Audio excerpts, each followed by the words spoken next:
Bonjour à toutes et à tous, on m'appelle Steven, il est l'heure de résumer un petit peu ce qui s'est passé lors du CCXP hier soir, donc une conférence qui se tient au Brésil quasiment chaque année maintenant, pour que les studios profitent un petit peu de l'engouement, pour dévoiler des informations, des bandes annonces, pour que certains membres du casting puissent monter sur scène et faire monter la sauce, et pour le coup, eh bien il n'y a pas eu énormément d'informations que ça, mais il y en a quand même eu. Et du coup je me suis dit, vu que c'est des projets qui me hype plutôt en tout cas pour la plupart, autant vous en parler, puisque par exemple c'est vrai qu'il y a eu un trailer d'Indiana Jones, j'en ai pas fait de vidéo réaction, donc ça me paraît être le bon moment pour vous dire un petit peu ce que j'en pense. Bref, des petites choses par-ci par-là, des petites pépites qui, je suis sûr, vous donneront quelques petites informations complémentaires si jamais vous avez suivi tout ça de loin, ou même si vous n'avez pas du tout suivi. Et puis aussi en fin de vidéo, on reviendra sur Ant-Man 3. Pourquoi est-ce que je le mets en fin de vidéo?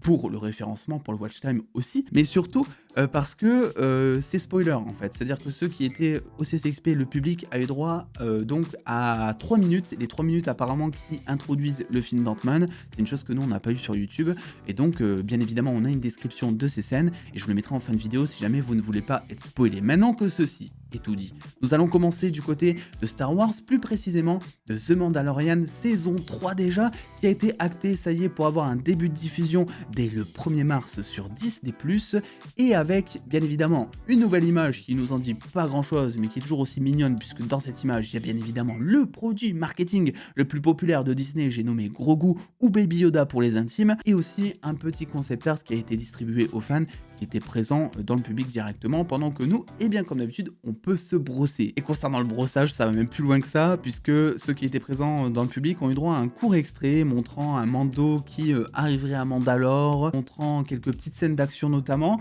Rien de très marquant pour le coup, rien de bien changeant aussi, j'ai l'impression, par rapport à ce qui nous, de notre côté, sur l'internet, nous avait été dévoilé, mais ça aurait été toujours très sympa en fait d'avoir ça, j'ai envie de dire. Et puis bien évidemment on a Jon Favreau, mais aussi le chef, celui qui est respecté de tous les fans de Star Wars, j'ai l'impression, monsieur Dave Filoni, qui s'est excusé de ne pas être présent lors du CCXP en disant qu'il bossait, voilà, il avait pas le temps, il bosse sur des projets Star Wars en ce moment, etc. Mais ils ont quand même tenu quelques minutes pour nous révéler certaines choses, notamment le fait que dans cette saison 3, il y aura déjà beaucoup plus de batailles spatiales, plus de Mandaloriens, et aussi quelques surprises. Alors les surprises, forcément, on s'attend tous à des petits caméos. On sait que Star Wars en est très friand, et on sait aussi que ces dernières années sur Disney+, ce sont ces caméos, mine de rien, qui ont marqué l'audience, qui ont marqué les fans, parfois à juste raison, parfois pas du tout, mais ça faisait juste plaisir. Et concernant le fait qu'il y ait plus de Mandaloriens, c'est pas tellement étonnant, puisqu'on a l'air dans cette saison 3 de se plonger à fond justement dans le background de Mandalore, de Mando tout simplement. Donc franchement, j'ai très hâte, ça arrive donc le 1er mars 2023, il faut s'y faire maintenant, c'est 2023 et plus 2022 sur Disney+, et ben on parlera de tout ça sur la chaîne bien évidemment. L'autre chose maintenant, c'est tout simplement un premier trailer de Indiana Jones 5 qui a reçu, ça y est, son titre officiel. Il ne s'appelle pas Indiana Jones 5, même si on continuera de l'appeler comme ça, parce que le titre est beaucoup trop chiant à exprimer et beaucoup trop long à dire. Il s'appellera donc Indiana Jones The Dial of Destiny, on n'a pas encore l'équivalent en français, ça arrivera bientôt, et avec notamment un premier aperçu dans sa bonne annonce d'un Harrison Ford rajeuni, et pour une sortie de film le 30 juin en salle. Alors, je vais peut-être partir sur deux unpopular opinions dans cette vidéo, je vous préviens, ne faites pas les choquer, ok? Je ne crache pas sur votre mère en disant ça, d'accord? Et je ne suis pas fan déjà de Indiana Jones, c'est vrai que j'ai un petit peu de mal depuis tout jeune avec ce genre de film en tout cas, et je trouve que le rajeunissement d'Harrison Ford est bien fait pour le coup, et je sais pas si c'était une attente que j'avais ou autre, parce qu'on savait qu'il allait être rajeuni, notamment question un peu de voyage dans le temps dans ce film, on a l'impression, mais je trouve qu'il y a une chose qui est bizarre. Voilà, je trouve pas ça dégueulasse pour autant, on a vu 10 fois pire hein, vraiment dans certains films, mais c'est pas non plus du niveau je trouve d'un Luke Skywalker dans Boba Fett, où là vraiment j'étais vraiment sur le cul. Pour le coup, ce qu'ils ont fait, je sais pas combien de millions ils sont injectés dans ces scènes pour recréer Luke Skywalker et pour que l'animation soit vraiment bluffante en fait, mais voilà, alors bien entendu, on se base là juste sur un petit passage de trailer, donc il faudra attendre voir pendant le film, comment ça se passe, pendant les scènes d'action. S'il faut, ça sera super bien fait. S'il faut, la post-production n'est pas totalement finalisée non plus, ce qui est possible, même si ça serait étonnant, parce que sinon, pourquoi est-ce qu'il se tenterait, pourquoi est-ce qu'il prendrait ce risque de dévoiler une scène de rajeunissement en plus si elle n'est pas finalisée? Voilà, mais parce qu'il reste quelques petits trucs à peaufiner. Et sinon, globalement, le trailer, bah écoutez, même en étant pas fan, je le trouve plutôt cool. Il est assez beau, il est assez satisfaisant. il y a du Indiana Jones, ça c'est clair et net.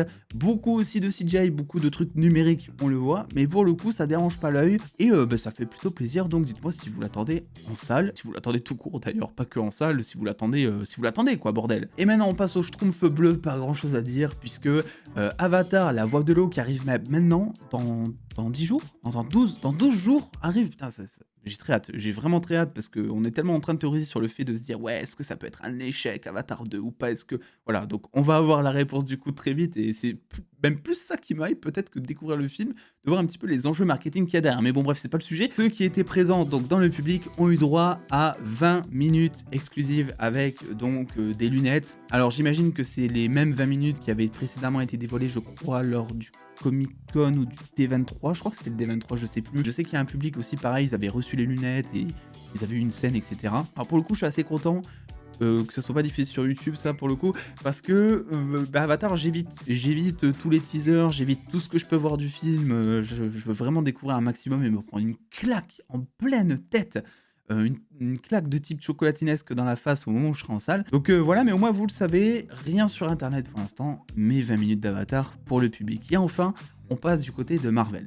Avec tout simplement, bien entendu, le trailer des Gardiens de la Galaxie, dont j'ai fait une réaction, et donc forcément je vais pas m'attarder ici dans cette vidéo. Si vous voulez avoir mon avis complet, mon ressenti par rapport à ce trailer que j'ai énormément apprécié pour le coup, et qui m'a assez surpris en termes de qualité d'ailleurs, je vous laisse aller checker la vidéo qui est sortie juste avant celle-ci me semble. Et sinon, on a surtout eu deux choses. Alors la première, c'est pas vraiment le CCXP, mais je le mets dedans. C'est donc Funko qui a dévoilé ses pop officiellement de Ant-Man and the Wasp Quantumania qui avait un petit peu fuité au préalable. Et je suis toujours pas ravi du look qu'ils ont donné à MODOK. Alors je sais que quand je dis ça, certains me disent oui, non mais Steven il porte un masque. Steven, ne juge pas, mais je sais qu'il porte un masque. Mais justement, c'est ça le problème, c'est que MODOK, ce qui est intéressant dans son personnage, c'est qu'en fait, dès que tu poses l'œil sur lui, il est monstrueux. Il a même pas besoin de parler, tu sais qu'il est prêt à en découdre. Donc là, très certainement que c'est pour faire durer le suspense, et scénaristiquement aussi, c'est peut-être pour montrer les reveals au moment où, je sais pas, le masque va tomber, et Ant-Man va découvrir que c'est... Et je viens d'oublier son... À chaque fois, j'oublie l'acteur de son nom, c'est depuis 3 ans, c'est où ça ne rentre pas. Et donc, que MODOK sera interprété, normalement en tout cas, par l'acteur qui jouait Yellow Jacket dans le premier film, et non pas par Jim Carrey, comme il avait été rumorisé pendant un petit moment. Là, ça peut être une scène intéressante, parce qu'il va découvrir, enfin, il le connaît, quoi. Donc, le reveal peut être incroyable à ce moment-là. Yellow Jacket, anciennement MODOK, maintenant, lui, il a grave le seum, parce qu'il s'est retrouvé dans la zone quantique à cause d'Ant-Man. Donc, c'est peut-être pour ça aussi, je dis pas. Et le reste du costume de MODOK, pour le coup, est très très comics accurate, il n'y a aucun souci. J'avoue, moi, c'est juste le masque qui me dérange, et j'ai hâte de voir sa tronche, bordel.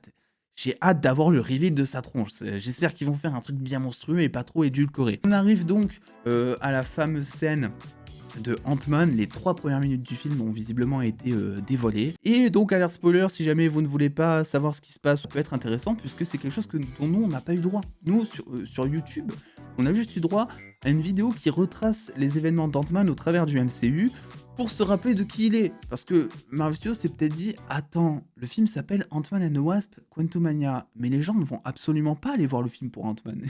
Ils vont aller voir le film pour Kang et pour l'incidence que ça va avoir sur le MCU derrière. » Je pense que 90% des gens sont dans ce cas-là en tout cas. Moi y compris. Ant-Man je l'aime bien, mais il n'y a pas photo à côté de Kang. Moi j'attends Kang, quoi, voilà. Donc le clip, il s'ouvre sur Ant-Man et la Guêpe qui vivent leur meilleure vie, tout simplement. C'est-à-dire que d'un côté, on a Ant-Man qui lui est reconnu par absolument tout le monde grâce aux événements notamment d'Infinity War, de Endgame, mais aussi donc des bouquins qu'il écrit. Il est assez apprécié, il se fait prendre en photo, on lui donne de la bouffe et on lui donne des boissons gratuites. Donc ça y est, il prend enfin sa vengeance par rapport au fait que dans Endgame, il s'était pris un vent monumental par des enfants. Là, les gens commencent un petit peu à comprendre qui il est, donc ça fait plaisir. Et à côté, on a la Guêpe qui, elle, pour le coup, c'est encore plus insane, je trouve, mais est devenue vraiment une espèce de scientifique très reconnue par le monde, puisque grâce aux particules PIM, elle a réussi à résoudre des problèmes de logement et de famine dans le monde. Donc voilà, c'est pour vous dire qu'elle a aussi sa part d'héroïsme là-dedans. Le clip se termine d'une manière que moi je trouve super intéressante, puisque apparemment on a donc la police qui appelle Ant-Man en disant que Cassie Lang, sa fille, est incarcérée. Alors on sait pas pourquoi elle serait incarcérée, on sait pas pourquoi elle est derrière les barreaux, mais ce qui est intéressant c'est justement de voir qu'elle a l'air de suivre plus ou moins les mêmes pas que son père, que c'est un petit peu une délinquante malgré elle, bien qu'elle soit très gentille, etc. Elle a un petit côté rebelle que on peut déjà un petit peu apercevoir dans le premier trailer, dans le sens où elle construit un truc qui est vachement dangereux, enfin très puissant en tout cas, et qu'on lui dit, bah, en gros, fais gaffe, hein, c'est ce qui a l'air de se dire, quoi. Elle a l'air clairement d'aller à l'encontre des conseils qu'on lui donne. Donc ça va être intéressant de voir la relation avec son père qui lui va très certainement être en mode surprotecteur, en mode non mais ma fille ne fait pas comme moi, t'as vu ce que je suis devenu, c'est-à-dire une star maintenant, mais parce que je suis Ant-Man, mais sinon ce serait la merde pour moi, bordel.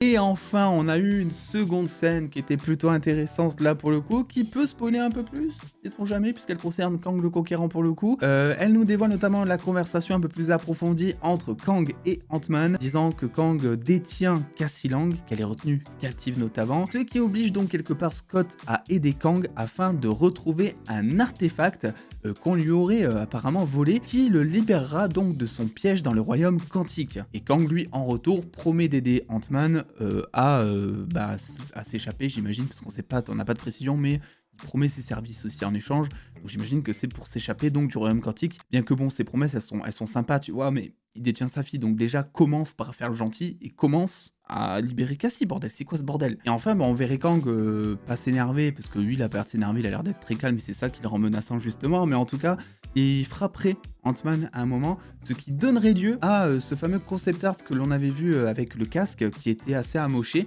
Ça donnerait lieu un petit peu à ce casque qui serait totalement défoncé, et donc défoncé par Kang à ce moment-là. Donc j'ai hâte de voir justement ce qui va s'y passer. On a très hâte de ce film, on va pas se le cacher, on a des petits bouts de scène qui se rajoutent par-ci par-là. Et donc c'est plutôt intéressant. Qu'avez-vous pensé de cet événement? Est-ce que vous l'avez suivi de près et de loin? Est-ce que ça vous a fait kiffer? Et dites-moi quoi, tout simplement. Est-ce que vous êtes content de ce qu'il y a eu? Moi je trouve qu'ils ont été un petit peu pauvres sur les news. Mais quand bien même on s'est fait kiffer, on a eu du Marvel, on a eu des news sur Star Wars, on a eu même du Indiana Jones pour ceux qui kiffent ça, donc que demander de plus au final? Bref, n'oubliez pas le pouce bleu, l'abonnement, les réseaux sociaux sont tous en description comme d'habitude, et puis en attendant les dos, prenez soin de vous, faites-vous bien kiffer, des bisous les dos.